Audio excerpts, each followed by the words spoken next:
Geda gedi geda oh.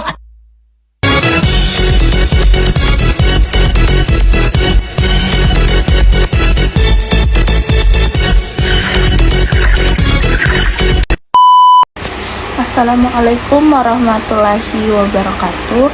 Halo teman-teman semua, kenalin, nama aku Asila Yudhistira. Saya lahir di campur aku sama saya. Nah, aku lahir di Makassar, asli Makassar, sekolah juga di Makassar ya. Tentunya saya ini anak Makassar. Nah, sekarang saya lagi menempuh pendidikan sebagai mahasiswa di Universitas Bosowa, Fakultas Psikologi. Yeay, doain semoga lulus dengan nilai yang bagus ya teman-teman. Nah, aku tuh dapat tugas ya buat tag video. Aku tuh nggak tahu guys, sebenarnya waktu sekolah tuh jarang banget dapat tugas tag video, tapi sekarang dapat. Jadi ini tuh jadi pengalaman banget. Bukan nggak dapat sih, tapi yang kayak gini belum pernah gitu. Aku dapat tugas ini dari mata kuliah pengantar karakter, minat dan bakat. Tentunya yang ngasih ini tuh dosen saya yang paling baik dan ganteng, baik hati, Pak Naftalen Kowanda. Gelarnya apa lagi, maaf Pak, saya lupa, belum hafal.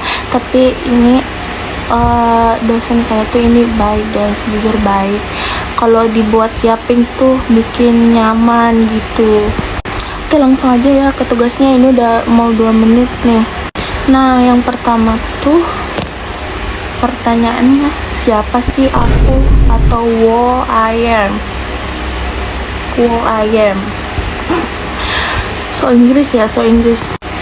Aku tuh seseorang yang ingin memahami diriku sendiri tentunya, dan memahami diri orang lain.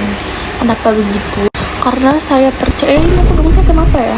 Karena saya percaya perubahan yang besar dimulai dari kesadaran diri masing-masing. Nah, yang kedua, kelebihan dan kekurangan. Apa sih kekurangan saya? Kekurangan saya itu saya sulit berbaur sama orang baru guys. Saya sulit, bisa dibilang saya ini orangnya introvert. Walaupun di video ini banyak goyang, tapi kalau di aslinya tuh pendiam guys. Kalau nggak percaya, carilah teman kelas saya. Guys, kelemahan saya itu susah berbaur, susah memahami materi. Tetapi karena saya mempunyai teman-teman yang baik hati, mempunyai dosen yang yang cara ngejelasinnya tuh gampang masuk gitu, jadi saya orangnya jadi gampang ngerti. Terus apalagi ya kelemahan saya? Oh, kelemahan saya tuh yang paling ini, gak bisa tidur cepat, gak bisa bangun pagi. Itu guys, itu kelemahanku. Kelebihanku tuh di bermain game guys. Aku tuh suka banget ya, kok dekat banget gini ngomongnya. Aku tuh suka bermain game guys. Mungkin dari kalian ada yang mau mabar ML, Free Fire, mabar Roblox, boleh. Tapi sekarang udah dikurangin waktunya karena udah jadi mahasiswa, harus pintar-pintar mengatur waktu lagi. Terus kelebihan saya tuh jika ada kerja kelompok gitu, saya bisa memposisikan diri saya. Kalau misalnya lagi kerja kelompok tuh harus gini, harus akur sama, biasanya kan ada tuh teman kelompok yang kayak nggak bisa akur banget guys. Yang introvert tuh kayak lagi kerja kelompok, dia tuh menyendiri gitu, kayak sini kumpul, jangan di situ sendirian gitu ya. Kalau tujuan hidup jangka pendek saya, ya saya berharap nilai ujian saya itu tinggi. Amin, amin, amin, amin.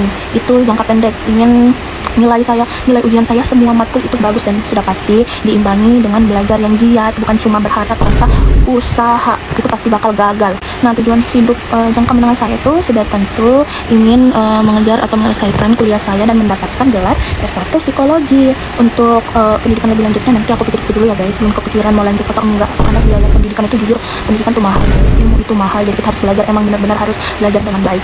Nah, tujuan hidup jangka panjang saya yaitu memiliki tubuh yang sehat, jasmani yang sehat, terus berguna bagi orang lain, terutama untuk kedua orang tua saya. Ini kedua orang tua saya. Doain anakmu ya, semoga kuliahnya lancar-lancar. Itu jangka panjangku, ingin membahagiakan kedua orang tua, ingin menaikkan derajat orang tua, guys. Itu impian semua anak, pasti tujuan hidupnya ingin membahagiakan orang tua ya, termasuk saya. Terus saya juga mau membangun keluarga yang harmonis, yang cemara bersama pasangan saya. Kenapa? Udah biasa aja dong ngomongnya, biasa aja dong. Karena itu salah satu wishlist dalam kehidupan jangka panjang setiap orang, memiliki keluarga yang harmonis. Itu semua orang, siapa di dunia ini siapa yang gak mau keluarganya harmonis? Tidak ada, teman-temannya, tidak ada, semua orang pasti mau. Nah, untuk cara mencapainya, gimana ya cara mencapainya? Nah, untuk jangka pendek tadi kan saya ingin memahami diri saya sendiri tentunya dan diri orang lain dengan cara belajar. Kebetulan saya anak psikologi, jadi pelan-pelan saya belajar tentang sifat karakter manusia itu seperti apa, jadi saya bisa memahami diri saya dan diri orang lain. Nah, yang menengah saya ingin menyelesaikan studi saya di Universitas Besoa sebagai S1 psikologi dengan cara apa? Ya, sama gak sih sama yang jangka pendek, belajar yang baik, jangan bikin masalah. Itu kayaknya juga jangan sampai ya guys, nggak boleh bikin masalah di kampus, nggak boleh, itu bisa merusak nama kamu kalau kamu bikin masalah di kampus. Nah, kalau untuk jangka panjang cara mencapainya ya saya harus sukses dulu biar orang tua saya jadi bahagia, bangga, bermanfaat bagi orang lain. Harus sukses dulu guys. Dengan cara apa ya? Tadi di cara pencapaian tadi saya harus belajar, betul-betul belajar dengan giat. Apalagi kedua orang tua saya sudah berkorban mengeluarkan banyak biaya untuk pendidikan saya. Tentunya saya harus memanfaatkan pengorbanan orang tua saya itu dengan baik. Harus banyak-banyak belajar guys, oke? Untuk keluarga harmonis nggak usah saya jelaskan ya, sudah pasti mencari pasangan yang baik pastinya tentunya. Tapi banyak orang yang bilang kalau ini kenapa saya madep sini, karena angle saya di sini. Berarti kelebihan saya itu juga nggak pede. Sudah ya, segitu saja isi videonya. Maaf ya kalau kurang jelas, Bapak, maaf ya kalau kurang jelas. Sejatinya manusia itu tak luput dari kesalahan. Jadi kalau ada yang kurang, ini mah kurang banget ya. Maaf ya Pak, saya tutup. Assalamualaikum warahmatullahi wabarakatuh. Terima kasih.